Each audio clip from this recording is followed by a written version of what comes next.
Welcome to Jewish Boy Calls His Mother. I'm your host, Sadia, and this is my mother, Ima. Hey, Ima. Hello, little sweetness. How's my guy? Good, thank God. Good, thank God. Yes, How are you'll you? always be my baby, no matter how old you are. Treat me like a man. Okay, so today's topic is something interesting. We're talking about is being around someone who has the same values and background as you, is that good or not? Just think that is a really good topic. You know, I think it's something that's very, very, how can I say it, debatable. Like, I know, like when it comes to marriage, that statistically, we've all heard like different psychologists give their run on it, and that they say that the more that a married couple has in common, the more they're from the same cultural background, the better chance the marriage has of succeeding.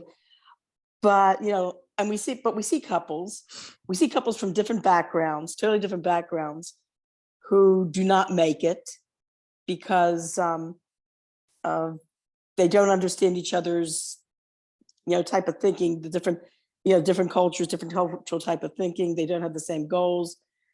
Or we also see, on the other hand, you do see couples from different cultural backgrounds that do succeed in having a successful marriage. Like I have some friends, one friend in particular who married, she's a regular Pikesville girl, raised right here, Ashkenazic Jewish girl raised in Pikesville. She married a Sephardic Jew. His parents are Libyans. They were brought to Israel during Operation Magic Carpet in the 1950s. He was raised in a tent, literally raised in a tent. And she met him when there was a boat from Israel of Israeli soldiers that were docked, of course, in the port of Baltimore. And I don't know if it was the JCC, one of the local Jewish organizations, decided to have like a welcoming dance for them, like a social thing. And so they sent out the word that they needed Jewish girls to come down to to basically to join, basically to meet these sailors and to dance with them. And they had it like a dance, like music and dancing, and refreshments, and basically like a social thing. And so that's how she met her husband. Oh, wow. So they've had a wonderfully successful marriage. But every now and then there are little things that crop up that are so funny. I think they're funny because of the differences in cultures. She told me that when they started raising their family, when she was expecting, she of course went to one of the baby stores or one of the local stores and got a crib and a playpen and one of these jolly bouncers and all this like baby equipment, a stroller, a carriage, the usual things that you usually buy when you're expecting a baby. And he was looking at all the stuff she was buying. He says, "I don't understand. My mother raised 10 children in a tent, and she had none of this. And we all grew up just fine." He says, "Why are we spending all this money of all this baby equipment?" Yeah. Well, that's where it's like, if you have a different background, it could definitely be interesting. You could definitely have some very, very interesting conversations and discoveries, and you're learning more and more about other things outside of your own world. And that's where there's this, people are trying to find this balance where it's like, well, how far do you go? Do you go to the complete other side of the spectrum, or do you try to find someone that you can meet halfway? Now, at what point are you willing to, sacrifice one thing or another to be with someone who's more different than you? Or even just not even relationships. We're just talking about like being around other people that are had different views than you, especially nowadays. Everything is so polarized. Everyone's freaking out one way or another, politically and socially. But trying to dabble in being around people that are different than you, that think differently than you, I think that's good enough to go ahead and spark conversation. I think we'll, with, of course, with globalization, and now we have the technology where, you can communicate to people all the way on the other side of the world. Now they have language apps, which are so great, where you can go to another country and you can turn on your language app to ask directions, to talk to the people there, and the language app translates for you. I think though, as far as like human relationships go, I think, that the type of person that the person is as a human being also makes a very big difference. Like when you read Betty Mahoota's book, Who's that? Betty Mahoody wrote the book Not Without My Daughter, that was later made into a movie that starred Sally Fields. Hmm. And it was the true story of this American woman who married an Iranian doctor. And he, on a pretext of, wanting to go back and visit his family for a couple weeks, she goes with him to discover, guess what? She and her daughter have actually been kidnapped. That he had no intention of ever going back with him to the United States. As a matter of fact, she went to the Canadian embassy and they did a little bit of investigating for her. And they said, do you realize your husband owes the IRS millions of dollars in back Wow. taxes? Plus, he got fired from his hospital job for doing some things that were actually illegal. So she was put in the position where, obviously, as you read about the relationship in the book, you realize it's not that this guy's Iranian, it's not that he's Muslim, he's crazy. And even if he were an American, he would still be crazy and he would still be an abusive husband, no matter what culture he'd be in. On the other hand, I think of this one woman who we had a family that used to be members of our show in Baltimore, and they moved to another city. He got a very good job off another city. And his background was very, very interesting. I don't know if we ever spoke about him before, but his mother was a regular American girl, Jewish American girl from Arizona. And she went to University of Chicago and met a young man a Muslim from Afghanistan. And they dated all throughout college and decided to marry. And they married with the agreement that if they live in Afghanistan, the children are going to be raised Muslim. If they live in the United States, the children are going to be Jewish. Well, of course, she wasn't religious, obviously, so she didn't know that according to Jewish law, if the mother is Jewish, the children are Jewish. She was totally ignorant of that at the time, very obviously. So they get married, they go to Afghanistan, and he was from a very, very fine family that was very, very high in the government, and he had a very high government position. He was a very outspoken opponent of the Russian communists. So when the Russians came into Afghanistan, she and her husband and the kids had to literally flee for their lives. They had to just run with the clothes on their back, no time to pack anything, just get on the first plane. And of course, they went to her family in Arizona, in Phoenix. So this guy, by the way, sounds like a really decent guy. So true to his word, said, okay, it looks like we're going to be living here in Phoenix. And they sent their children to the local Chabad school. He said, yes, okay, he held by his agreement. Children are not going to be raised Jewish. And one of his hobbies that he liked very, very much was tinkering with cars. So he opened up a garage. And every year he took out this big one-page ad in the Chabad calendar for his garage. And so, people, of course, the people in the Jewish community in Phoenix never in their lives imagined that this guy really wasn't Jewish. Because he was, they see this guy. Middle Eastern, looked Israeli, most likely. Yeah.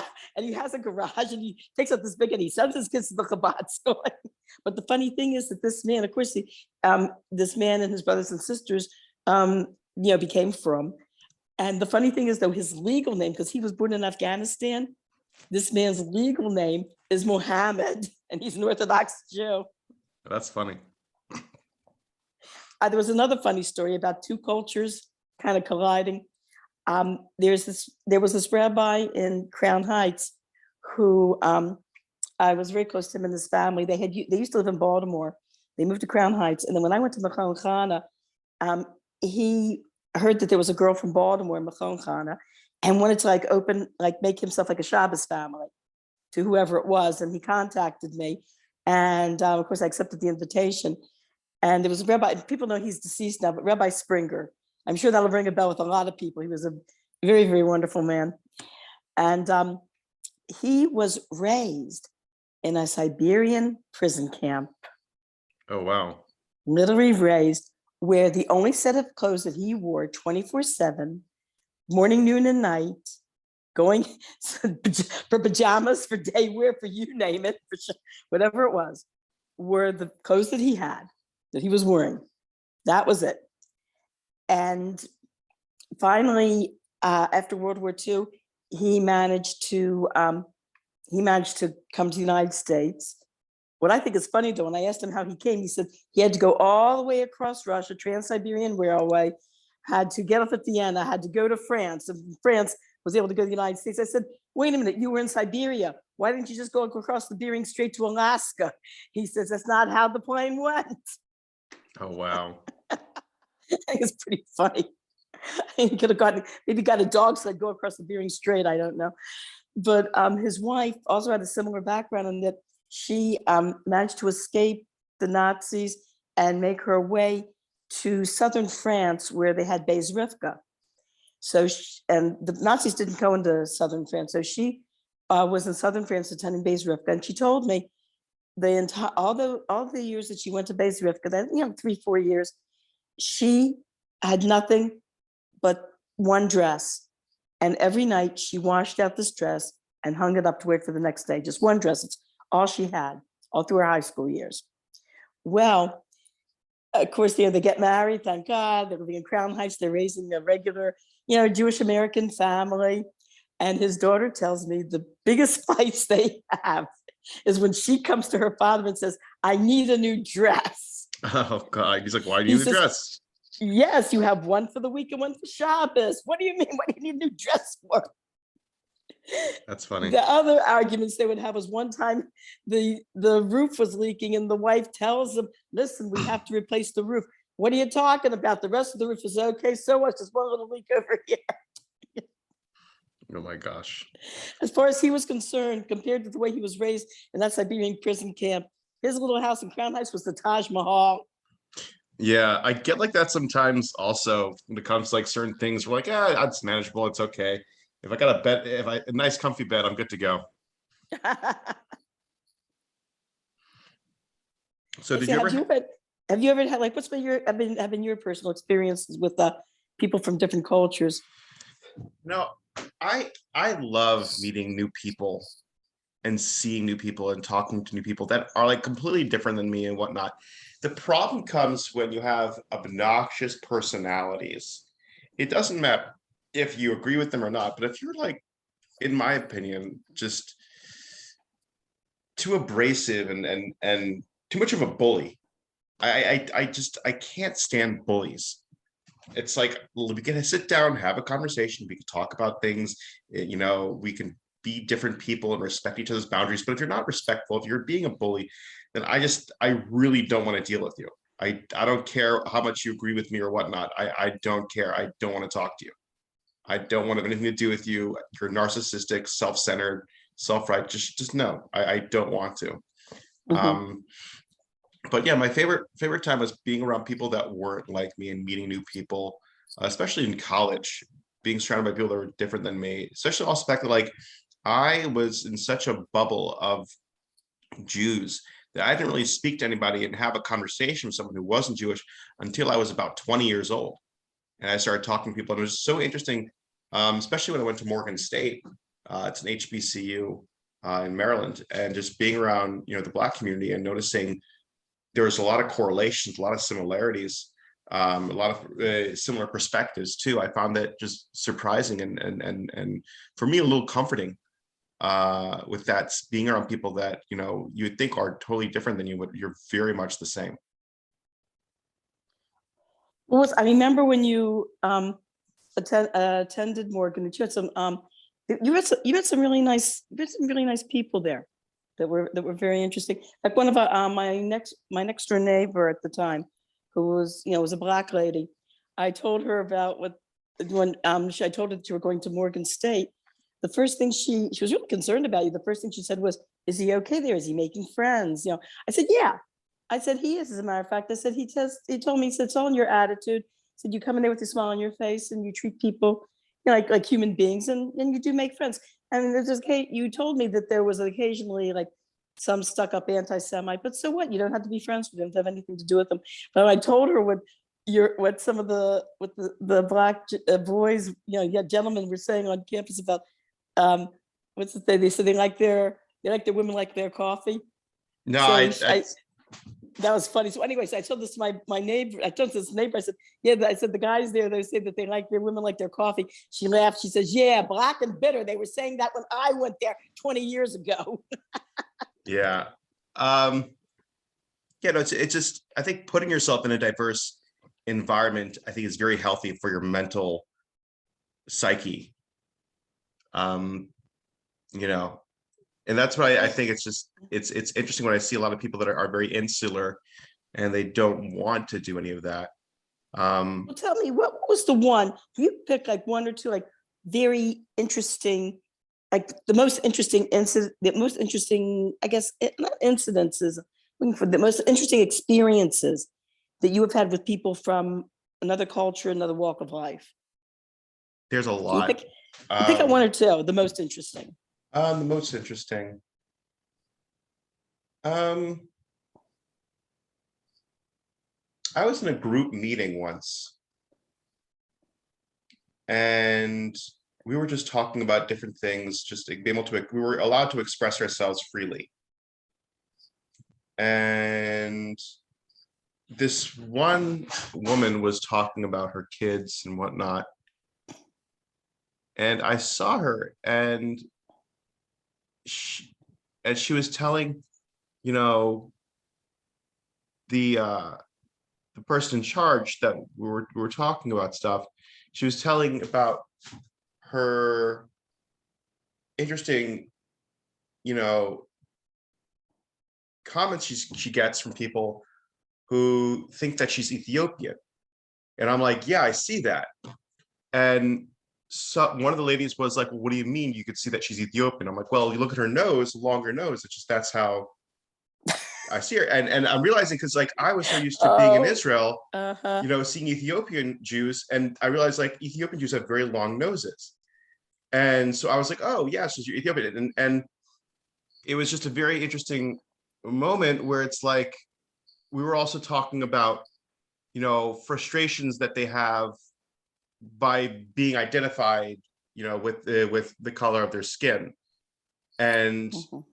I didn't have anything to correlate to that. I just felt that a lot of times for me, when I'm in a non-Jewish environment and they notice that I'm Jewish, I feel like there's this weird stigma, like I have to kind of present myself a certain way. And it took me a while to shake that off. And I don't know about anybody else, but for me, being a from religious Jew with the yarmulke on, and I'm trying to do the best I can, I really have that pressure on me to make sure I make a kiddush Hashem.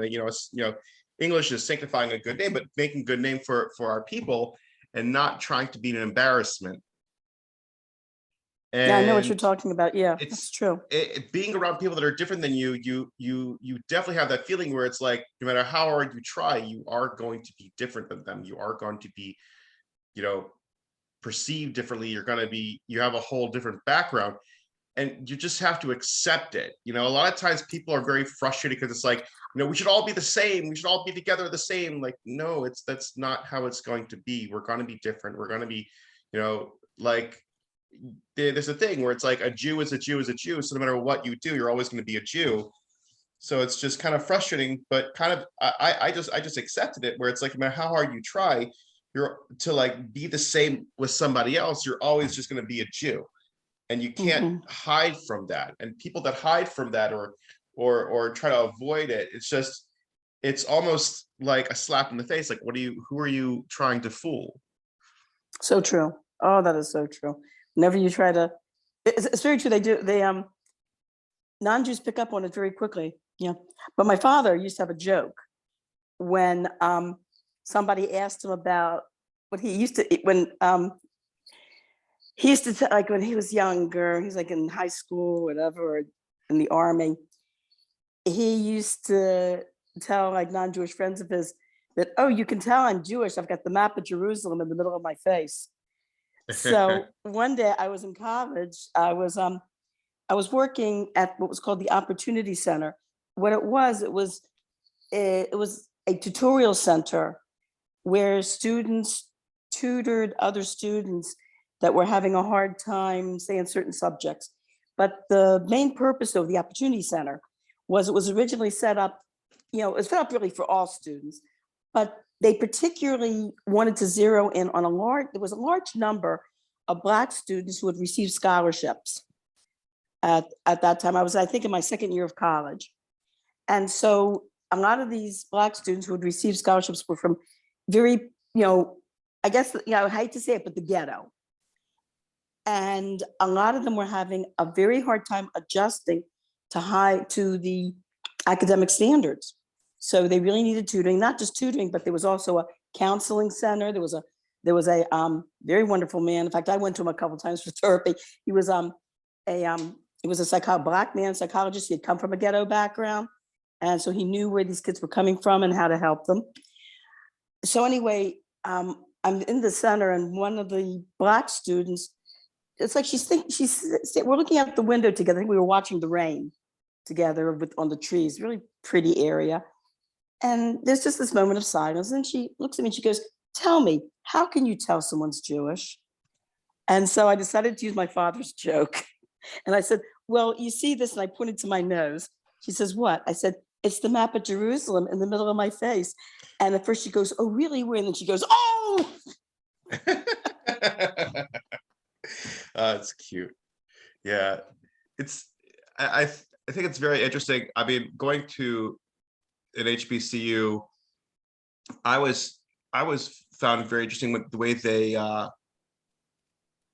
they presented like oppression and frustrations and whatnot. And I was like, it felt like I was. What's HBCU? Historically Black College University. Oh, I thought that was the name of an institution. No. Hebrew Brothers or something like that. No. HBCU stands for Historically Black College University. One of the things I found interesting was that the way the Black professors and the way the Black students were talking about, the frustrations of being Black in America and being wary of white people and things like that, it almost reminded me of being in yeshiva, how they talked about Jews and non-Jews and the frustration that they have and the fear they have of non-Jews and how they, Jews are being mistreated and things like that. Like it was the same tempo, it was the same template. Like if you just switch Black and white between Jew and non-Jew, it was the same exact thing. And I was like, wow, it's like there's no difference whatsoever. It's like they have I'm sorry, go ahead. No, that was ahead, it. Please. That was it. But because I'm very good you brought that up because you just jolted my memory. I had a couple experiences where when I was in the elementary school, for my elementary school, this was during the time of the flight to the suburbs. And so our neighborhood changed very quickly from being practically like all white and Jewish and also like, or white and, white Anglo to being totally Black. So my last few years in elementary school, I was basically attending a majority Black elementary school. And when the teachers would talk about what they wanted to try to motivate the students to get as much education as they can and to take advantage of opportunities, which at that time, this was the early 1960s, oh, wow. was opening up, opportunities and higher education were opening up. Like they just desegregated the schools, basically. Well, the schools were desegregated around 1955 before that. Okay, so 5 years ago, yeah. 5 years. Yeah. Okay. Only, yeah. Yeah. So anyway, so they emphasized that the importance of getting a good education is so you can get a good job. And fine, that made sense. Then we moved to the Jewish suburbs And when I was in sixth grade, now I'm going to a predominantly white Jewish school, the teacher asked the class, what's the importance of getting a good education? So of course, my hand stood up and I said, to get a good job. And the whole class started laughing at me. Wow. What? I was like shocked. And then the other kids, first of all, the teacher was very nice. And she stopped them. She says, wait a minute. She says, what are you laughing about? She said, this is a very good reason for getting an education. There's nothing wrong with that. So she says, and what's some other reasons? So then the kids said, for fulfillment, to understand the world. It was like their ideas were like much, how could I say it, less concrete and more lofty. And who knows how many of those kids wound up on drugs? I don't know. I mean, it was the 60s. Like, I might be surprised. Yeah, but I'll tell you, then there was another thing that happened when I was going to Towson. Of course, Towson at that time was predominantly white, but they were, like I said, in my second year, there was a very big effort that was made by Towson University to offer opportunities and scholarships to low socioeconomic Black students. So there was one summer. One summer that I attended summer classes at Baltimore City Community College. And I was surprised in talking to the Black students, the difference in the way American history was taught in a white school as opposed to a Black school, especially with emphasis on the Civil War. That in the white schools where I attended, the Civil War was taught where slavery was an aspect of the Civil War, but that there were other things also. In other words, it was kind of downplayed. Whereas in the Black school, they were taught that that slavery was the main issue. Yeah, I mean, I remember growing up and I was learning that slavery was very important, but the main issue was states' rights versus federal rights. And that the way to hurt the South, they decided to do the Emancipation Proclamation where they freed the slaves, and that would hurt the Southern states and therefore crumbled their economy and then push them to have more federal control. And that Abraham Lincoln didn't really care about, Black people. He was just using it as a tactic to fight against the South. Did you learn this in high school or in college? I think this was middle school. Mm-hmm. This was middle school Now, when you went to Morgan State, did you notice like a difference also in the way that they taught the Civil War? I never took Civil War. I took humanities, and I'm not sure if I talked about it on the air about that one professor. One professor was very nice. He was a Black Muslim guy from North Africa, and I had a great time, learned a lot of stuff, was very interested. The second time around was a Black woman who was very defensive, and I had to just give in to whatever she said. I couldn't really have conversations with her. There's this one girl in class was talking about how the Jews were saved by the Americans during World War II. And I was like, that's not true. And I got into a whole argument with her. And the professor told me to be quiet and that let her speak her truth. And looking back, I probably was a little abrasive. I probably was a little too loud, but I felt that that wasn't really what happened, because the way Jews were talked about what happened was that, no one gave a shit. No one cared. No one did anything.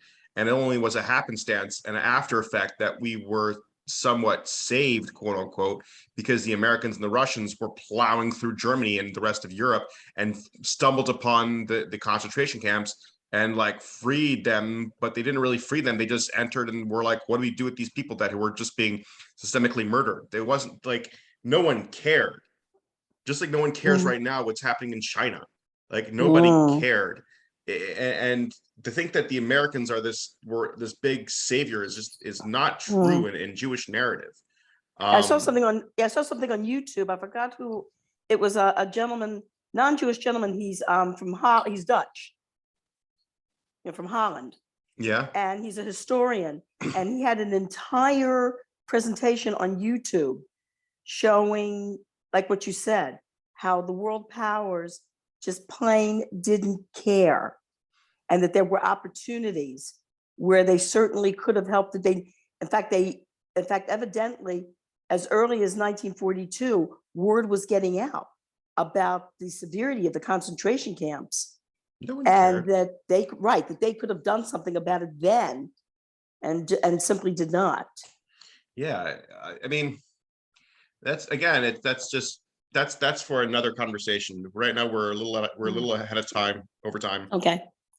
But maybe we'll talk about that next time. But thank you so Okay. much, Ema. I love you. And love you. Have a great Shabbos, darling. You Mwah. too. Have a wonderful Shabbos. Thanks, honey. Bye-bye.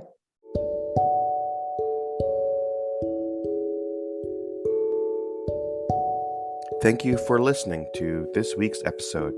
You can find us on YouTube and Facebook at Jewish Boy Calls His Mother. I know you would like it, and my mother would too.